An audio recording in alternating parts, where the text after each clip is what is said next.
อ่ะนะโมตัสสะภะคะวะโตอะระหะโตสัมมาสัมพุทธัสสะนะโมตัสสะภะคะวะโตอะระหะโตสัมมาสัมพุทธัสสะนะโมตัสสะภะคะวะโตอะระหะโตสัมมาสัมพุทธัสสะ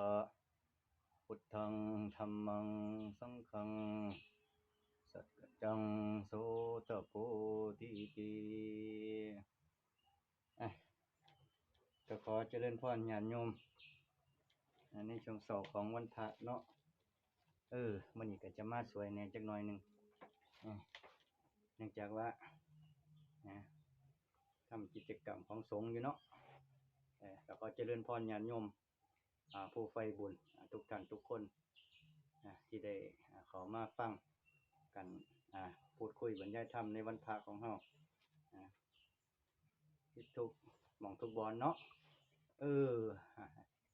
เฮ็ดหยังอยู่ก็ตามแต่ขอให้มีผลบุญอานิสงส์ขอให้ได้เกื้อหนุนบุญส่งให้ทุกเจ้าผู้ใฝ่บุญใฝ่ธรรมทุกคนเด้อมื้อนี้ก็เป็นวันพระได้หลายคนก็สิ ได้ไปวัดไปว่าไปซั่นเนาะซุมพ่อใหญ่แม่ใหญ่ไปสำหรับผู้ใดบ่ได้ไปวัดไปว่าก็คืออย่างมื้อเช้านี้อาตมาก็ได้ไปบิณฑบาตเนาะเนื่องจากว่าอ่าผู้ยากก็มีส่วนมากก็มีแต่ว่าผู้ยากเนาะเนื่องจากว่าเพิ่นได้เฝ้าเป็นผู้เป็นแม่อยู่เรือนอยู่ซ่านเนื่องจากว่าเพิ่นแก่ชราเนาะเฮ็ดอยู่เรือนอยู่ซ่านก็ได้เด้อแม่เด้อบ่ได้มาวัดก็บ่เป็นหยังบุญบ่จำเป็นต้องอยู่วัดอยู่ว่า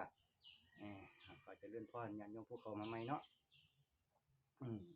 ขอให้ได้อานิสงส์ผลบุญเด้อมื้อนี้ขอให้เป็นมื้อที่บ่มีความทุกข์มื้อนี้เป็นมื้อที่เฮาลดละในการฆ่าเด้อมื้อนี้หยุดการใช้แรงงานหยุดการฆ่าปล่อยมื้อนี้เป็นมื้อที่เฮาปฏิบัติเจริญภาวนาอยู่เรือนอยู่ซ่านเอาเฮ็ดให้มันได้ผลบุญเฮ็ดให้มันได้กุศลบ่ต้องผู้ใดบ่ได้ไปวัดไปว่าก็เฮาก็เฮ็ดเอาอยู่เรือนอยู่ซ่านเอาเด้อเฮาบ่จำเป็นต้องมาวัดมาว่าก็ได้ถ้าเฮาคนใดที่มีภารกิจในการดูแลที่เป็นพ่อเป็นแม่ผู้ที่เพิ่นเฒ่าแก่ชราจังซั่นเนาะเฮาเฮ็ดนำเพิ่นนั่นล่ะอันนั้นก็พระอรหันต์เฮาเดะนั่นอืมคือเฮาอยู่บ้านจังซี่เฮาก็รักษาเอารักษาศีลภาวนาเอาตั้งจิตตั้งใจเฮ็ดเอาเฮ็ดให้จิตใจเฮามีแต่ความเบิกบานเฮ็ดให้จิตใจเฮามีแต่รอยยิ้มพิมพ์ใจความสุขมันก็เกิดอยู่ที่ใจใจสุขกายสุขที่เป็นความบุญมันก็เกิดบ่